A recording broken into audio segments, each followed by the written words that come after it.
genio. A ver, para ustedes, ¿qué es hipertensión?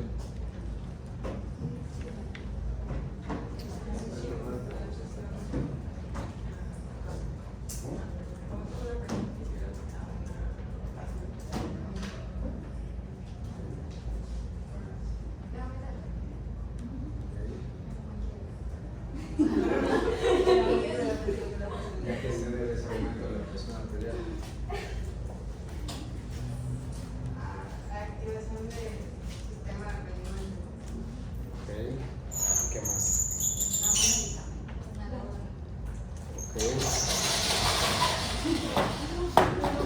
Entonces, a grandes rasgos, la hipertensión es cuando nosotros vamos a tener un desbalance, un desequilibrio entre vasodilatadores y vasoconstrictores. ¿Cuál es el principal vasodilatador del cuerpo?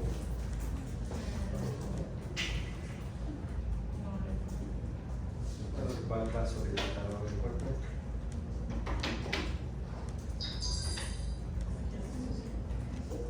Óxido nítrico. No, es cierto, sí. Y el principal vasoconstrictor, endotelina 1.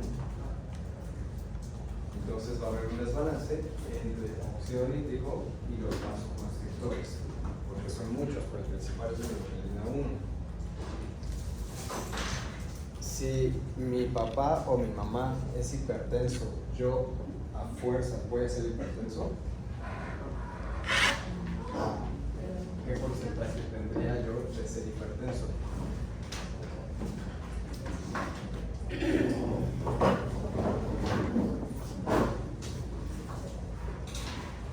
Porque esto se los van a preguntar. Doctora, mi papá es hipertenso, yo voy a ser hipertenso. ¿Qué porcentaje? Sí. Porque si no se cuida, si lo va a hacer. Está en un 60%. Si tienes un familiar de primer grado hipertenso, puedes ser hipertenso tú hasta en un 60%.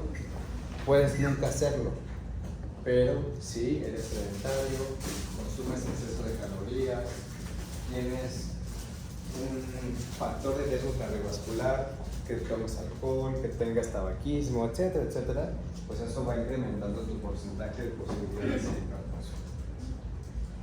Entonces podemos dividir a la presión en dos: la presión que es esencial o que también se llama primaria y la hipertensión secundaria. La hipertensión esencial es hasta el 95% y la secundaria es hasta el 20%. La esencial viene de la familia, es la mayoría y afortunadamente es la de mayor concentración.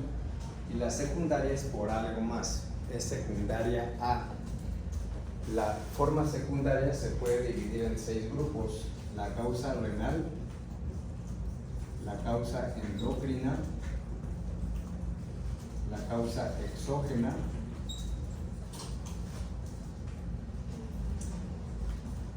la causa por incremento del gasto cardíaco, la causa neurógena y, como todas las patologías, otro. La principal es la renal y de ahí las endocrinológicas. Entonces, cuando llegue un joven con ustedes con hipertensión, tienen que estudiarle de primera instancia causas renales, y luego causas endocrinológicas y de ahí todas las demás. Ya cuando hayan estudiado las causas más frecuentes, pueden inferir que es una causa esencial. Pero si es un paciente de 36 años y es hipertenso, tienen que estudiarlo, porque a lo mejor ustedes pueden quitar la enfermedad de base y se le quita la hipertensión, y no vivir eternamente con hipertensión y diagnosticarlo hasta que tenga 55 años, cuando ya hay daños vasculares, daños renales, daños retinopatía, etcétera, etcétera. ¿Cuáles son las causas renales que te pueden volver hipertenso? Lesión renal aguda. Más bien enfermedad renal crónica. ¿Qué otra? Estenosis renal. ¿Qué otra? que nazcas con un riñón pequeño, o sea, hipoplasia renal, que nazcas sin un riñón, agenesia renal, que nazcas con riñones con quistes, poliquistosis renal, que se te desarrolle un tumor formador de renina, como el hemangiopericitoma y el tumor de Wills. Las glomerulopatías, glomerulonefritis. ¿Qué glomerulonefritis conocen?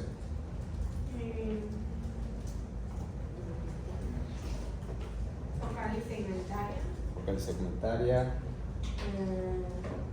membranosa, de cambios mínimos, por depósito de IgA. ¿Cuál es la principal causa de síndrome necrótico?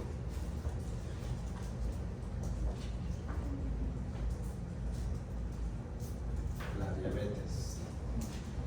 Entonces, otras renales pueden ser las glomerulonefritis, pueden ser las vasculitis. ¿Cómo se dividen las vasculitis? ¿Qué tipos de vasculitis conocen?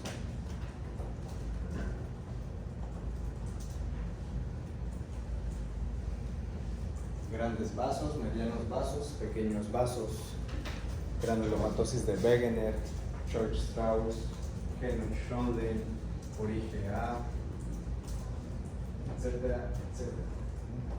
No todas afectan al riñón, pero unas hacen el combo con el riñón y es característica de la vasculitis.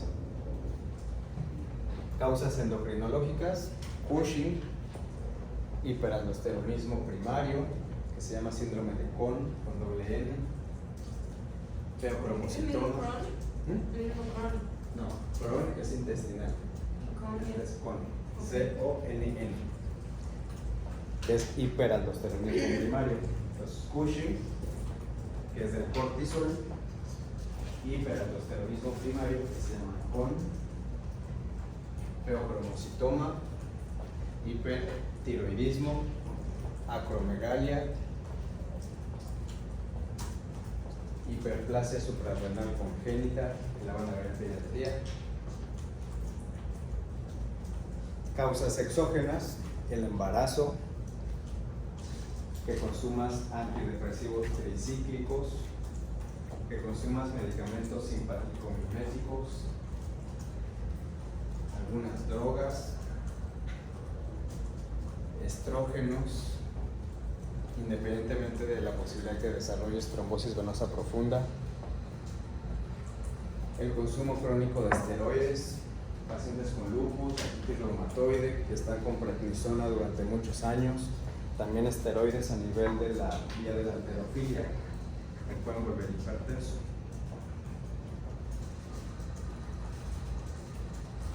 Causas que incrementen el gasto cardíaco pueden ser las fístulas arteriovenosas, el hipertiroidismo, la insuficiencia aórtica.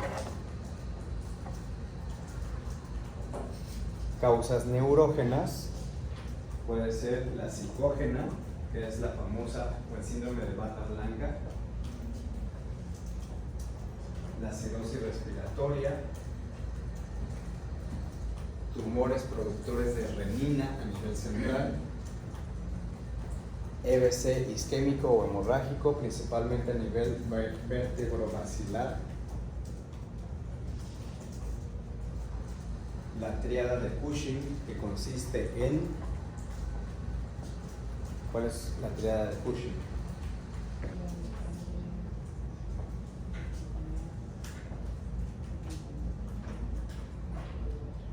Hipertensión, alteración de la respiración y bradicardia. ¿En quién se va a presentar esa tríada? En cráneo hipertensivo, en hipertensión endocrinal, tríada de Cushing.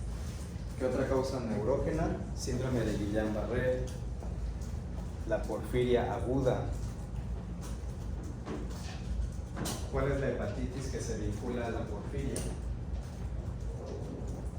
Hepatitis A, hepatitis B, hepatitis C.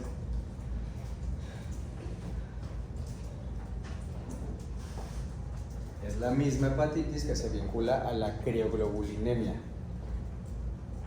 Hepatitis A, hepatitis B o hepatitis C.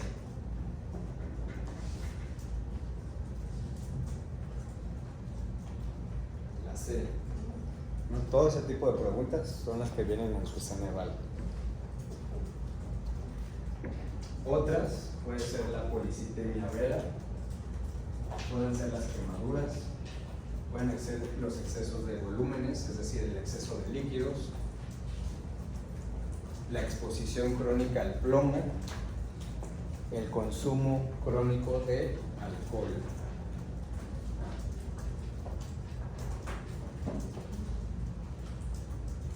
Entonces, personas jóvenes hipertensas tienes que estudiarle todo eso. Ya que hayas descartado todo eso, entonces ya lo catalogas como primaria o esencial. Es como los psiquiatras. Para que tú le lleves una interconsulta a un psiquiatra, tuviste que haber descartado todo lo demás. Causas tiroideas, causas sociales, causas familiares, causas de alcohol, causas de hígado graso, etcétera, etcétera. Esa es en cuanto a la etiología de la hipertensión, que sea esencial o secundaria. Y hay varias teorías del por qué nos volvemos hipertensos. Las teorías se dividen en una teoría genética, teoría humoral, teoría neurógena y teoría de la autorregulación. La teoría genética dice que nosotros tenemos varios genes y esos genes se pueden activar y nos pueden volver hipertensos. Esos genes van a tener alteraciones directamente en el ADN y van a tener alteración a nivel de 3 estructuras, que son transportadores, membrana plasmática y proteínas. Y esos genes se pueden dividir en dos: genes celulares y genes sistémicos. Los genes celulares pueden ser la fosfolipasa C, la proteína C, el fosfoinositol, el gen de la homeostasis del sodio, el gen de la homeostasis del calcio y el gen de la bomba de sodio-potasio, ATPase. Esos son los genes celulares. Y los genes sistémicos puede ser el gen de la renina, el gen de la quinina, el gen de la calicreína, el gen de las prostaglandinas, el gen de la hormona natriurética,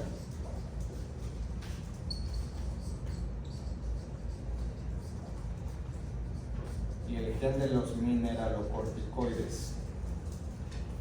Esos son los genes sistémicos. Entonces, ¿qué han visto con esta teoría genética? Que mientras yo tenga más estrés, que aquí en medicina nunca se tiene estrés, ni porque vas a llegar tarde a la clase, ni porque hay examen, ni porque hay un iPhone, ni porque tienes el POEM, etcétera, etcétera. Y luego las especialidades otra vez, y el R1, y las tareas, los castigos, que no duermes. Entonces, mientras más estrés tengas y mientras más consumo de sal tengas, o sea, sodio, entonces esos dos efectos van a activar a estos genes y te vas a volver hipertenso. Entonces no es que el sodio te vuelva hipertenso, no es que el exceso de sodio te vuelva hipertenso, sino que el sodio activará de manera directa estos genes y de forma indirecta te volverás hipertenso. Entonces, como tiene que ver a nivel genético, puedes decir, es que yo soy hipertenso, pero yo no consumo sabritas, ni Burger King, ni nachos en el cine, ni palomitas saladas. Bueno, pero a lo mejor tú sí tienes alteraciones genéticas y por un mínimo de sal que consumas de más, puedes activar estos genes. Que a lo mejor tu amigo no tiene alteraciones genéticas y consume diariamente 10 gramos. Ya no le va a dar nada. Entonces depende mucho de tu cantidad de alteraciones genéticas. Eso es lo que se ha visto en cuanto al sodio. El sodio no es una forma directa de causante de hipertensión, sino activando estos genes. La vía humoral te dice que vas a tener incremento en la formación de angiotensina 2, en la formación de noradrenalina, en la formación de endotelina 1, exceso de ACTH, exceso de enzimas de la esteroidogénesis para formación de aldosterona y de cortisol, que vas a tener un déficit o disminución de la actividad del péptido natriurético auricular. ¿Qué se ha visto con esto? Que tu cuerpo no va a censar las alteraciones anatómicas de tu aurícula derecha.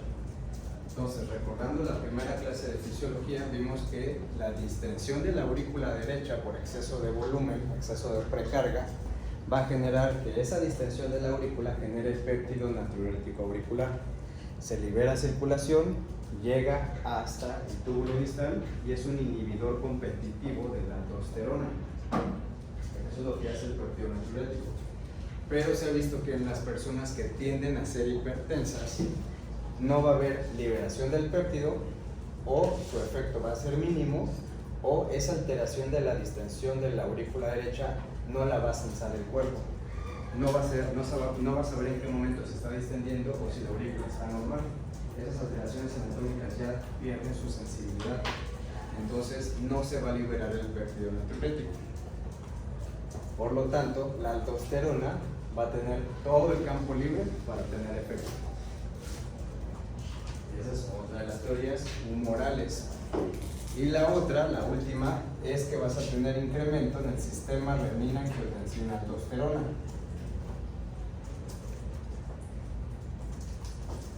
La parte final de este sistema es la aldosterona.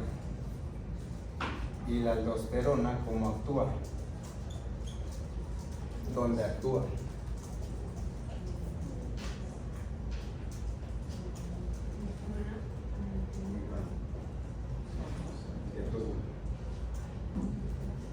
Túbulo distal.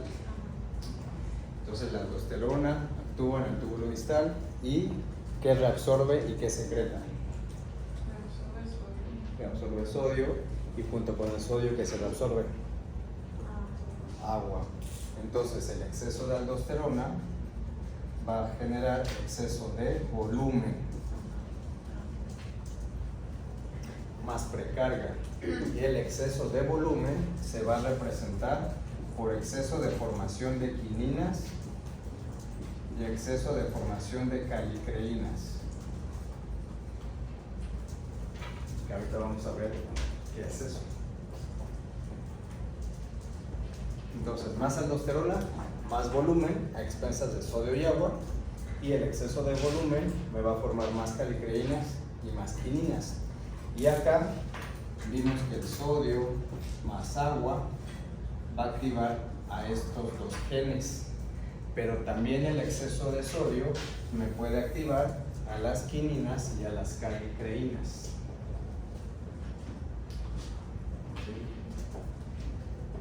La vía neurógena o la teoría neurógena dice que hay un núcleo en el hipotálamo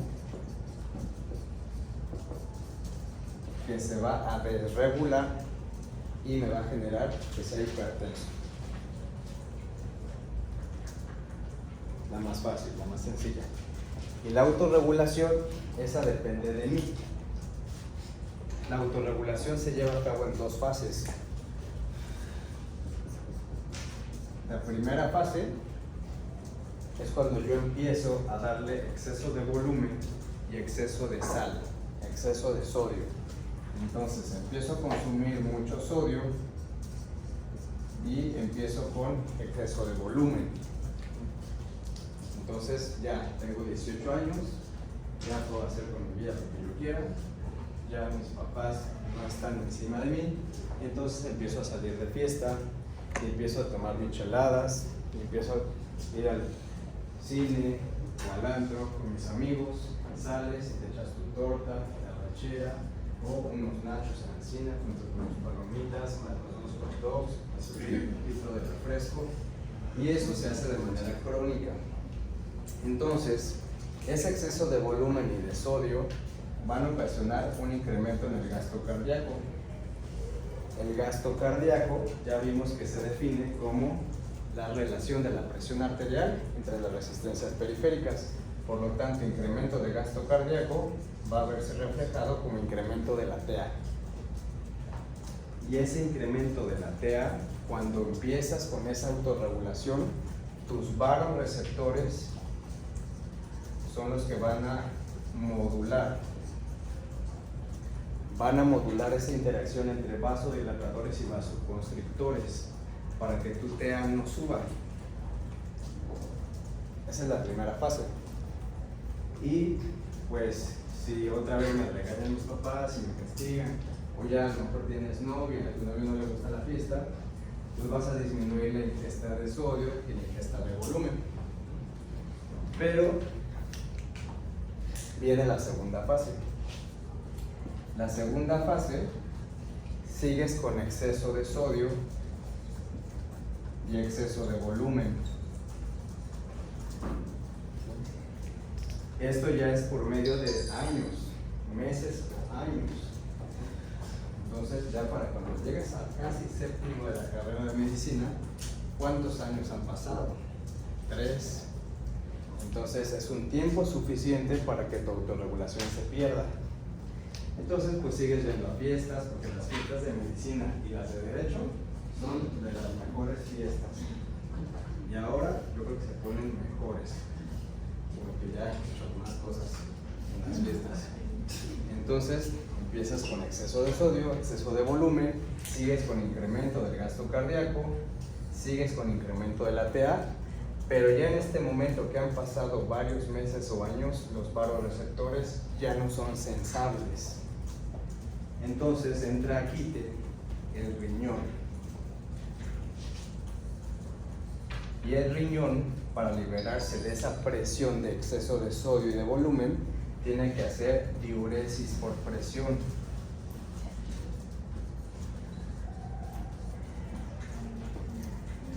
Pero, como hay un exceso de tensión en los vasos sanguíneos por esa hipertensión, y hay un flujo constante que está choque y choque contra el endotelio, entonces esta diuresis de presión se pierde porque va a haber un cambio glomerular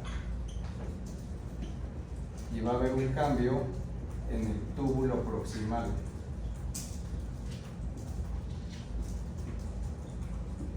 En el glomérulo se pierde la relación de las presiones hidrostática y corriosmótica y empieza a haber hiperfiltrado. Y en el túbulo proximal, en la membrana vasolateral, se va a perder la relación de la bomba de sodio y potasio. Entonces, en vez de que tengas que hacer una diuresis y secretar sodio o no reabsorberlo, vas a incrementar la reabsorción de sodio y por ende de agua. Entonces vas a empezar a acumular volumen y te empiezas a hinchar. Y es cuando dices, ay, es que viene la fiesta y miren, mis pies están todos hinchados. Amanecí con la cara bien hinchada. Entonces ya empiezas a tener una pérdida de tu autorregulación. Esto se puede frenar siempre y cuando tu riñón todavía te responda. Entonces, esas son las teorías de la hipertensión, ya sea genética, humoral, neurogénica o de la autorregulación. Puedes tener ruptura de una o de todas, no se sabe. Para que nosotros sepamos de esta, pues tendríamos que medir niveles de fosfolipasa, ver directamente el gen de la renina, si lo tengo activado, si no, pues la verdad es que es muy difícil y caro. Entonces, por eso, sabiendo que esto no lo podemos estudiar y que solamente es pura teoría y nos la tenemos que imaginar, para que nosotros perdamos o rompamos con estas teorías, tenemos que disminuir el estrés, ingesta de sodio y ingesta de volumen. Por eso la primera medida del hipertenso, ¿cuál es?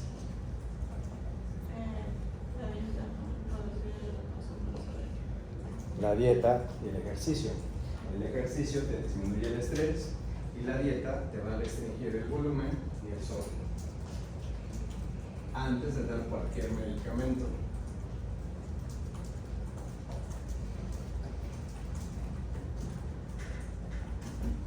De aquí solamente vamos a ver la teoría humoral.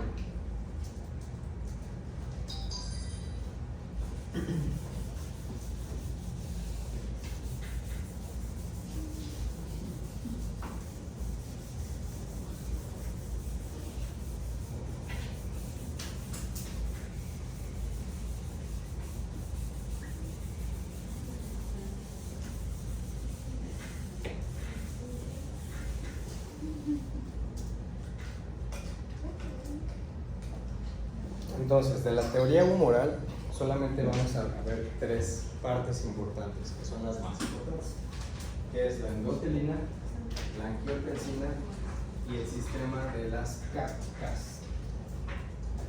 Son tres Ks. K, K, K. Las pueden escribir con K, las pueden escribir con C, es indiferente, pero generalmente los artículos vienen como Ks. Entonces, ¿cuáles son esas cacas? Las cacas son la calicreína y la calicreína es una enzima. Ustedes normalmente cuando escuchan enzima, ¿cómo se termina? ¿Qué terminación tienen las enzimas? Asas. Pero esta no. Pero es una enzima. La calicreína, que es de dos tipos, tisular y plasmática, es una enzima y esa enzima va a romper un producto para generar otro producto de manera rápida. ¿Qué va a romper? A los ciminógenos.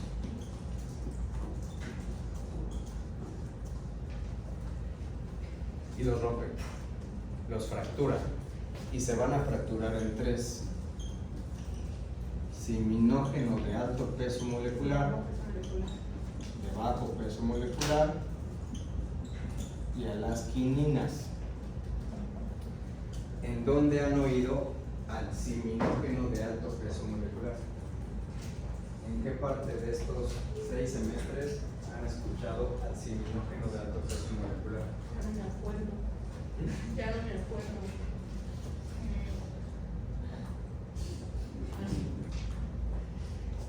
En la coagulación.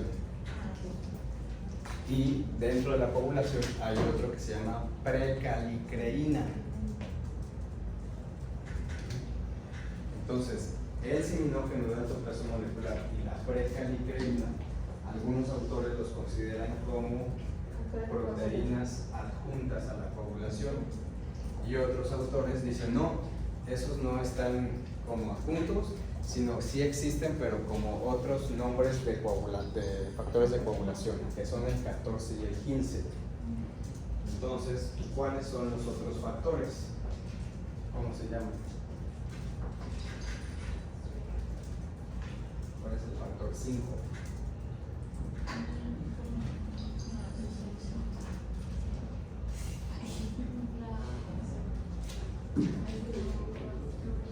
Proacetidina. El factor 13.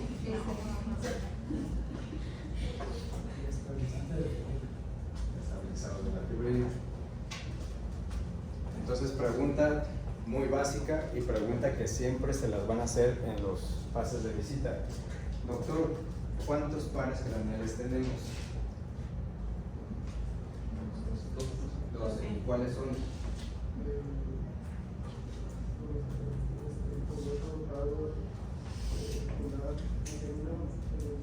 Bueno, pero en orden, doctor. Laboratorio, pico promotor, 4 pico, 5 hemino, 6 abducen, 7 facial, 8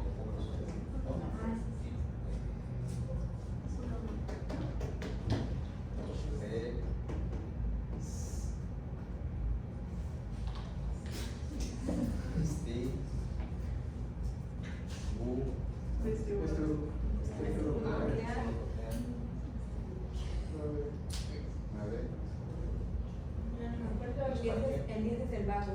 Los organillos, vago, accesorios, los final y el globuloso. Ahora, ¿cuál es el 12?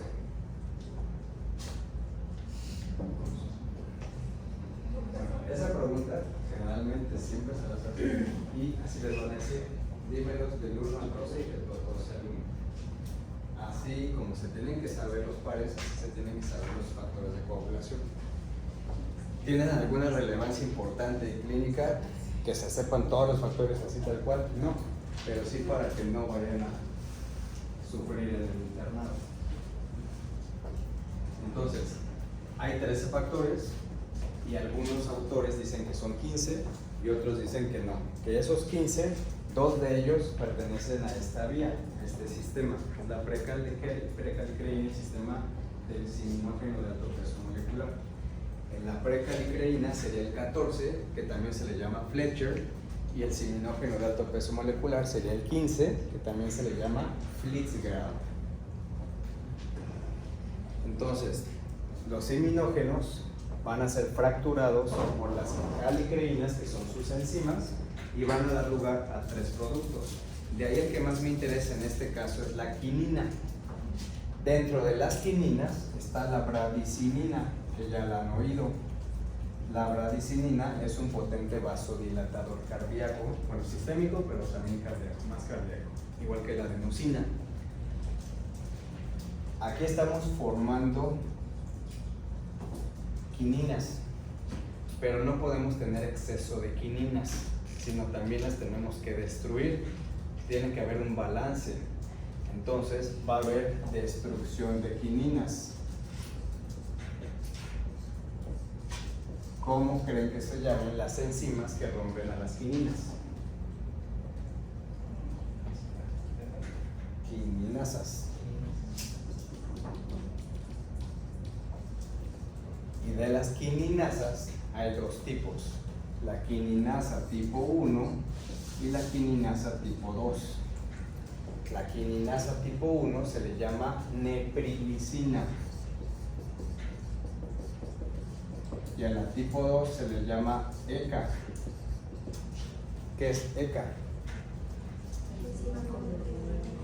Enzima convertidora de angiotensina. Entonces, mi enzima convertidora de angiotensina y mi neprilicina son quininasas que me van a romper a las quininas. Ya no van a dejar que actúen las quininas. ¿Y por qué es importante una quinina?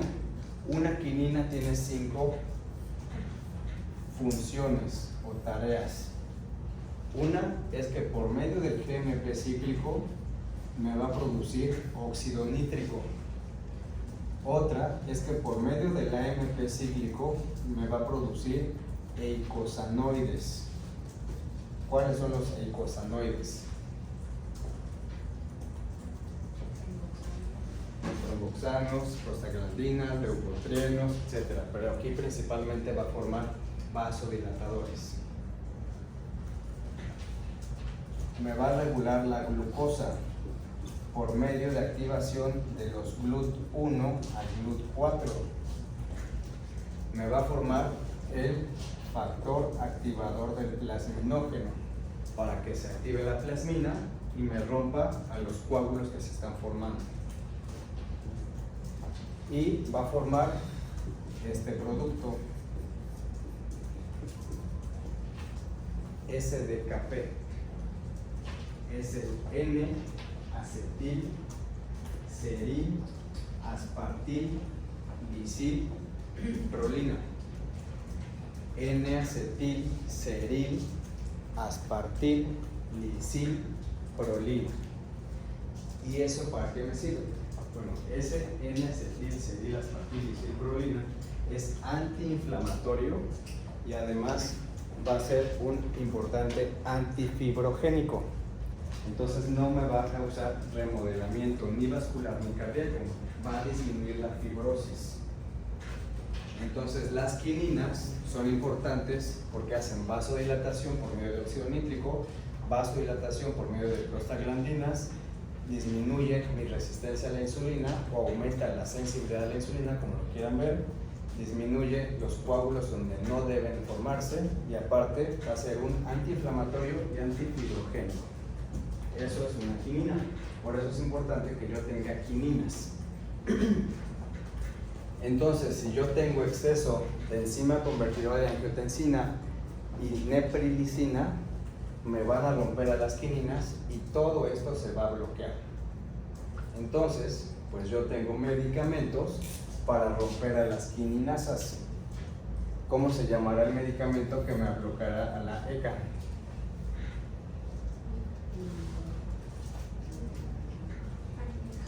¿Y cómo se le conoce?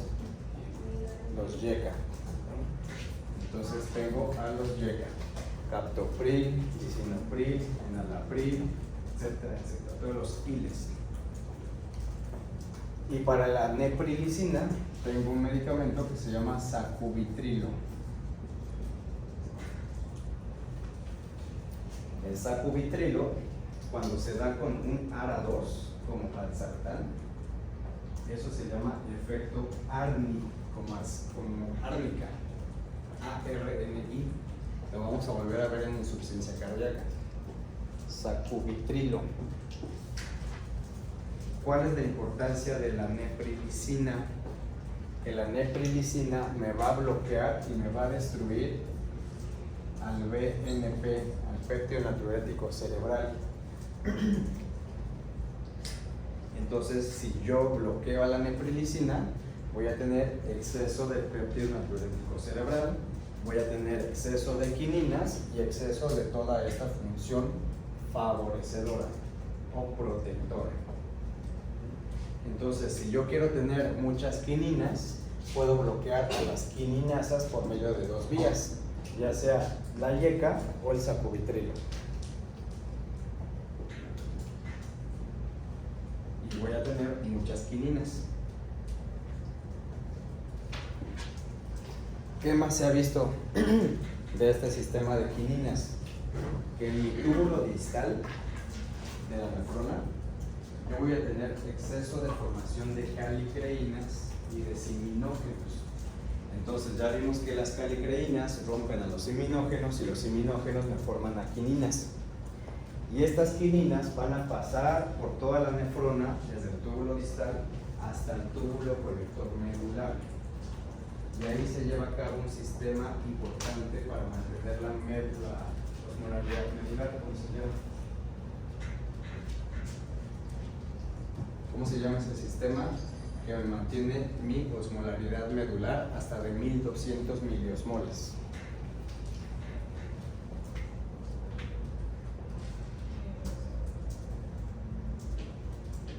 Sistema de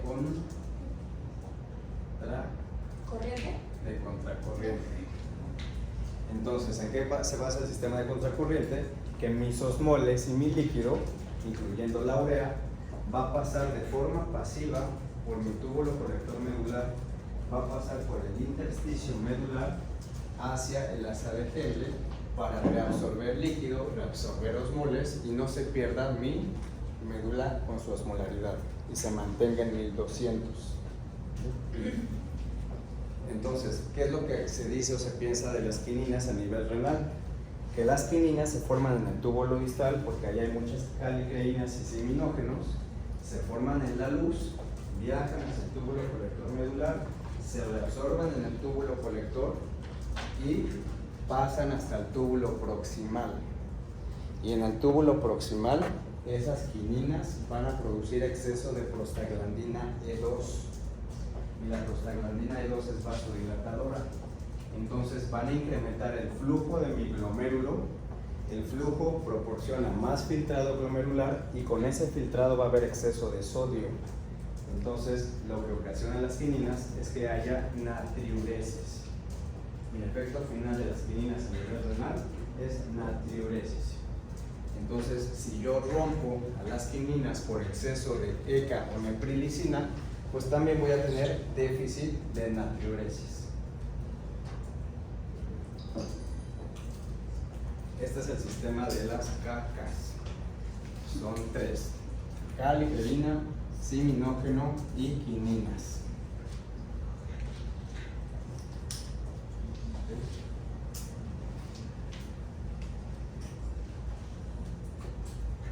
Y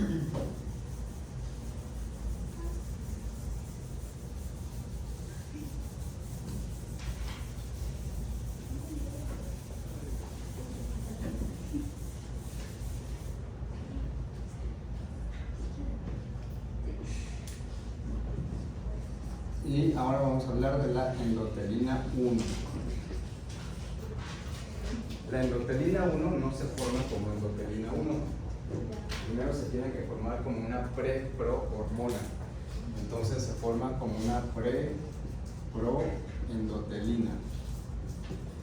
Después pasa por Golgi y se forma la proendotelina. Y va a salir de su porción trans de Golgi como endotelina 1.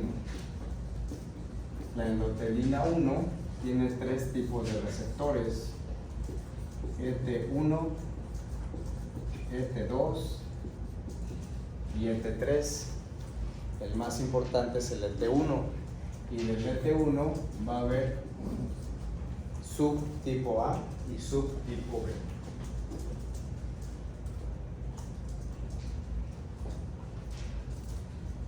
¿Dónde se forma la endotelina 1?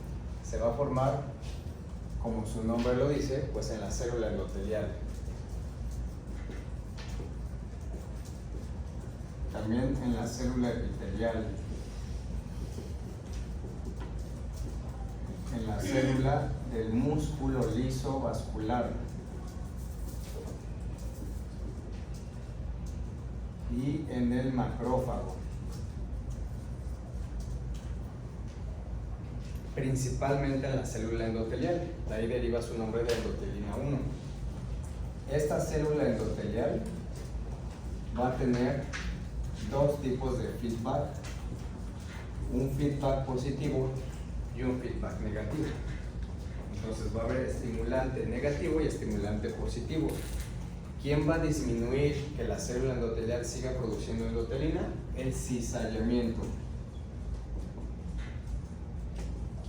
vascular, es decir, el roce, cizallamiento en los vasos, la presencia de óxido nítrico, la presencia de prostaglandina I2 o prostaciclina, la prostaglandina E2 y la proteína relacionada con la PTH, la paratormona.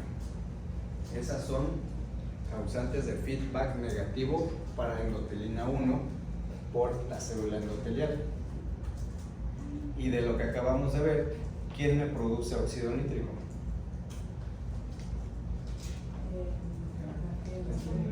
La GMP cíclica por la quinina. ¿Quién me produce prostaglandina E2?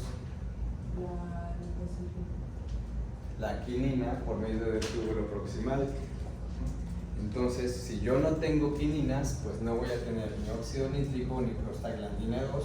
Entonces tengo menos prioridad de causar feedback negativo en la célula endotelial, entonces voy a tener más endotelina 1. Entonces se empiezan a correlacionar los sistemas humorales, no son aislados. Porque tú eres la quinina, yo soy la endotelina y la angiotensina y pues vamos tubulando. Todas son al mismo tiempo.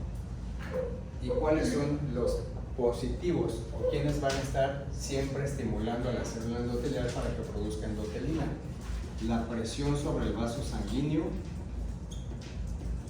distensión sobre el vaso sanguíneo, pues obviamente si lo estoy distendiendo, la endotelina vuelve a formar vasoconstricción para el reflejo miogénico para que no se me rompa el vaso.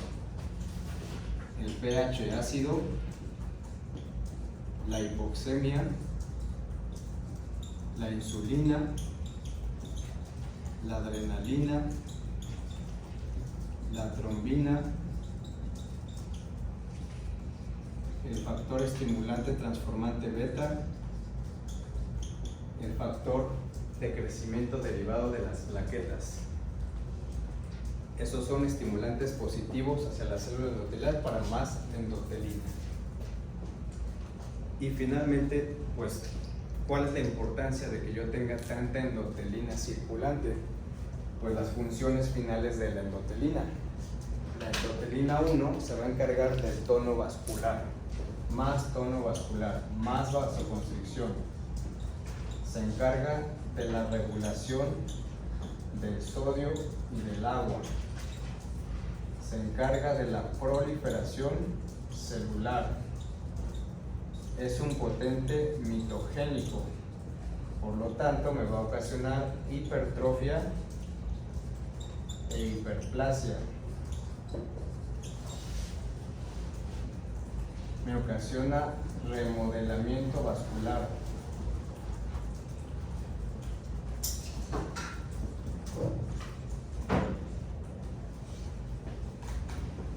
Eso es lo que hace la endotelina 1, remodelamiento vascular, es decir, fibrosis a nivel tanto del vaso como a nivel de corazón, incrementa el tono vascular, hace vasoconstricción, hay una regulación negativa del sodio y el agua, entonces vamos a tener más consumo de agua y más consumo de sodio por medio de los túbulos, proliferación celular, y esa proliferación celular va de la mano con la mitogénesis, más hipertrofia, más hiperplasia.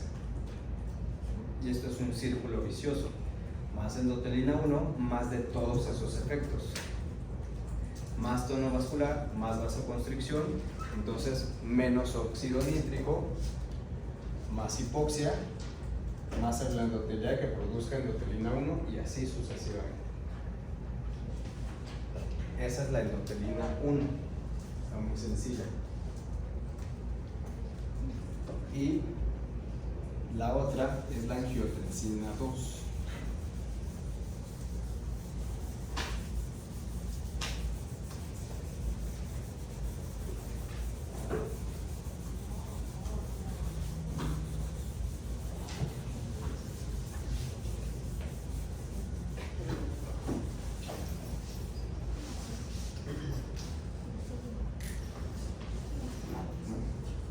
¿Cuál es el precursor de la angiotensina?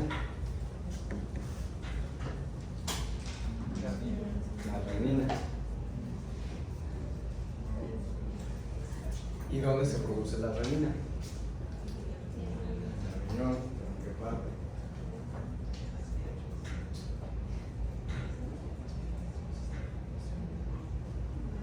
La corteza.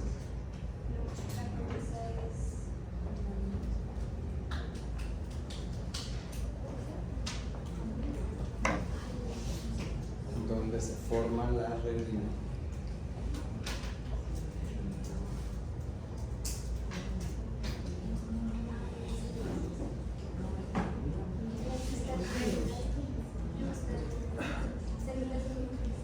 Ok, en las células yuxtaglomerulares y en la mácula densa. ¿Y dónde está la mácula densa? En el túbulo proximal, distal o colector.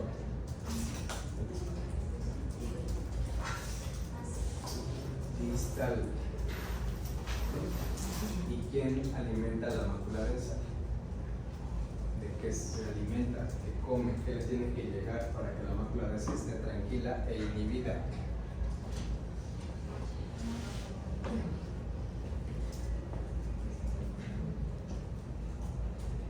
Cloruro de sodio.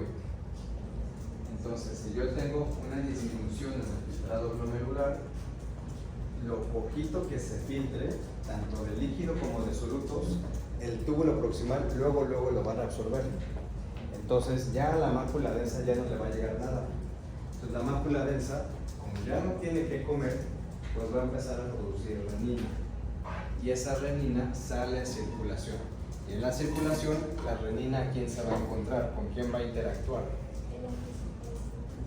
Con el angiotensinógeno. Y una vez que actúa con el angiotensinógeno, ¿qué forma? Angiotensina 1, y este es donde se forma. En el hígado. Y de ahí sale y se va hacia el pulmón. Y ahí en el pulmón, ¿qué forma? ¿En qué parte?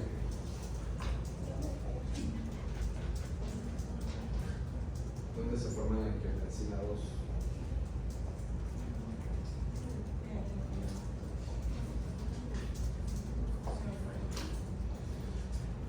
En el neumocito tipo 2. Neumocito 1 es de sostén. Entonces la angiotensina 2 sale a circulación y llega hasta la glándula suprarrenal, y ahí que va a formar aldosterona, que es la última parte de este sistema: renina, angiotensina, aldosterona. Para que tú puedas formar angiotensina 2, necesitas la participación de la angiotensina 3. Y como parte final, además de la aldosterona, la angiotensina 2 también va a formar angiotensina 4. La angiotensina 2 junto con la aldosterona van a causar remodelamiento. ¿De quién? Vascular y cardíaco. Y también la renina solita va a ocasionar remodelamiento. Entonces, ya vimos que el exceso de endotelina 1 me ocasiona remodelamiento vascular y cardíaco. La angiotensina 2, la aldosterona y la renina también ocasionan remodelamiento vascular y cardíaco. Entonces, tengo un exceso de hormonas que me van a hacer fibrosis y van a ocasionar que poco a poco mis vasos se vayan haciendo duros y que mi corazón ya no tenga adecuada distensibilidad o se pierda mi diástole. La renina también tiene la capacidad de formar por sí sola dos tipos de angiotensinas: la angiotensina 1 y la angiotensina 7, que esta angiotensina 1 se va a formar en angiotensina 7. La angiotensina 7 también puede estar activada por la ECA 2. Ahorita con las quininas hablamos de las quininasas tipo 1 y tipo 2. La tipo 1 es la neprilicina y la tipo 2 es la ECA, pero es la ECA 1. Esta es la ECA 2.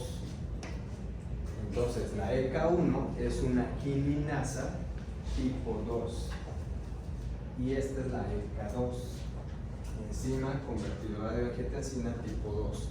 Esta ECA 2 me va a fracturar la angiotensina 2 y va a formar una angiotensina que es vasodilatadora. Pero se ha visto que los hipertensos, esta ECA 2 puede ser que no la tengan. Entonces mi efecto vasodilatador de angiotensina 7 se pierde. Entonces tengo exceso de renina, tengo exceso de angiotensina, tengo exceso de aldosterona, tengo exceso de endotelina y tengo exceso de quininasas. Y además no tengo ECA 2. Entonces es por eso que el beneficio de mantener mis quininas activas, ¿vale?, inhibiendo a mis quininasas. Eso es por parte de la renina. También la renina tiene un efecto de estrés oxidativo por sí sola. ¿Qué es el estrés oxidativo? Ahorita tenemos nosotros estrés oxidativo. Sí, ¿por qué? ¿Qué estamos formando? Radicales libres. Algunos tipos de radicales libres.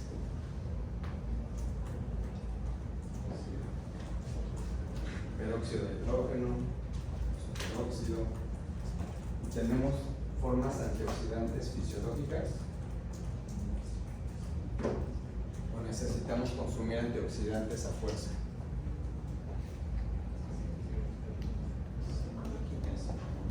¿Como cuál?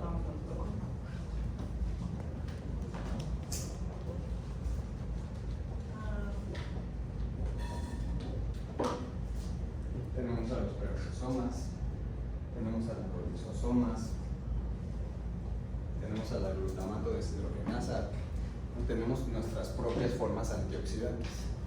Pero cuando eso se ve superado, entonces formamos un estrés oxidativo. El estrés oxidativo es entonces el exceso de radicales libres que está en desequilibrio.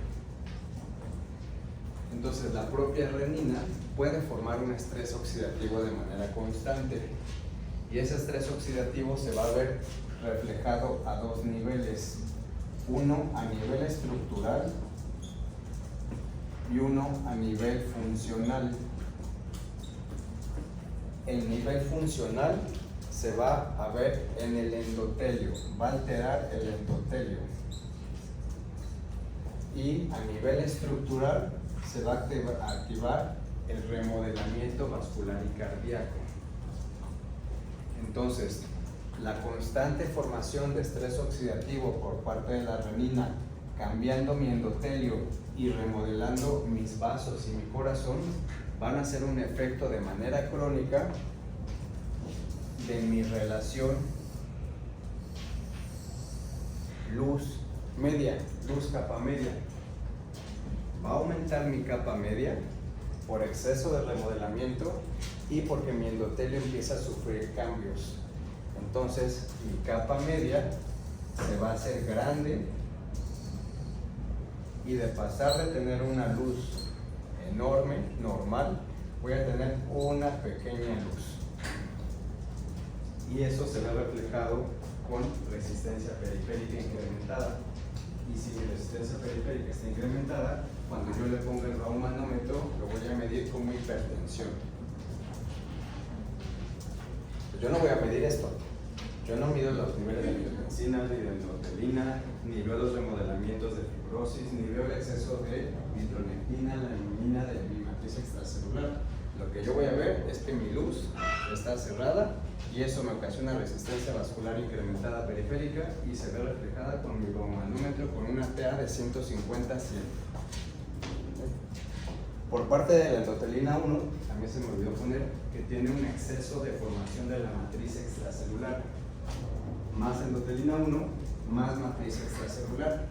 ¿Y cuáles serían los componentes de la matriz extracelular? ¿Cómo se compone la matriz extracelular? Que todos los shampoos lo proponen y las cremas.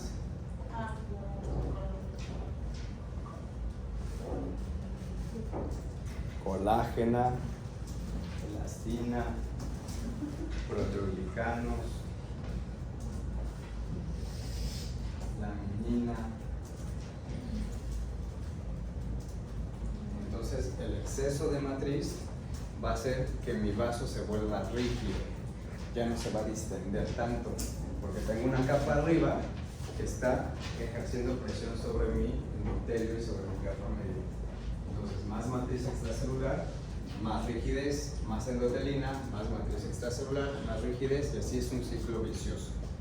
Y si tengo todas juntas, la angiotensina, la endotelina, la renina, la noradrenalina, la aldosterona, pues se vuelve un caos. Entonces me vuelvo hipertenso por todos lados. Y la angiotensina tiene dos tipos de receptores, el AT1 y el AT2.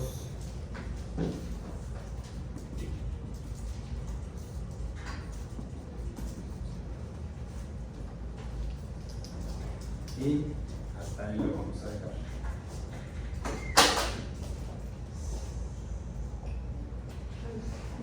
Entonces la próxima clase vamos a acabar con lo poquito que falta de la fisiopatología y vemos ya como tal clínicamente la hipertensión. Después se irían 2 semanas a refresh y regresamos con el tema que expondrían ustedes, que es el de aterosclerosis. ¿Vale? Terminando aterosclerosis, veríamos eso. No, me falta.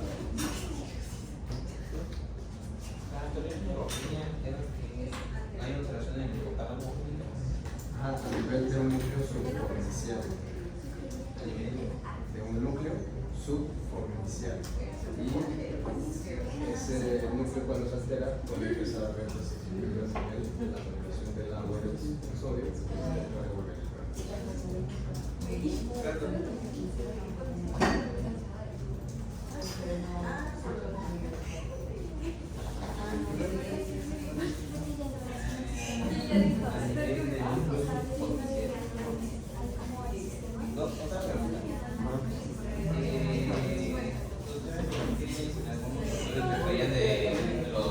laboratorios de coagulación.